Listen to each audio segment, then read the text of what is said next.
দাবদাহে পড়ছে ইউরোপের বিস্তীর্ণ অঞ্চল।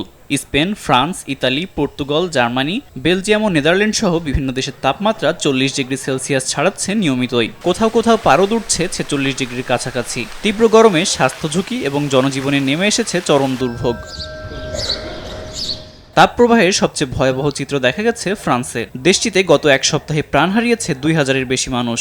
এছাড়া গত সপ্তাহে বিভিন্ন কারণে দেশটিতে প্রায় 9000 মানুষ প্রাণ হারিয়েছে, যা অন্য সময়ের তুলনায় বেশি বলছে দেশটির স্বাস্থ্য মন্ত্রণালয়। পরের অবস্থানেই রয়েছে বেলজিয়াম। এখানেও প্রাণহানি প্রায় 1200 জন। এছাড়া নেদারল্যান্ডসেও অতিরিক্ত গরম সংক্রান্ত বিভিন্ন কারণে মৃতের সংখ্যা 480 জন। এসব পরিসংখ্যানের বাইরে মৃত্যুর সংখ্যা আরও বেশি ধারণা করছেন বিশ্লেষকরা।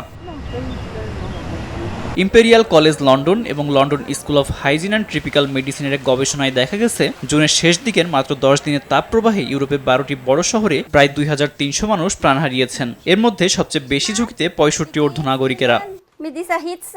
বিশেষজ্ঞরা বলছেন, জলবায়ু পরিবর্তনের কারণে এমন চরম আবহাওয়া আরও ঘন ঘন এবং তীব্র হয়ে উঠেছে। তাই প্রবীণ, অসুস্থ ব্যক্তি এবং শিশুদের অপ্রয়োজনীয় বাইরে না যাওয়া, পাশাপাশি পর্যাপ্ত পানি পান এবং প্রয়োজনীয় সতর্কতা মেনে চলার পরামর্শ দেওয়া হচ্ছে। আব্দুল মালেক, RTV।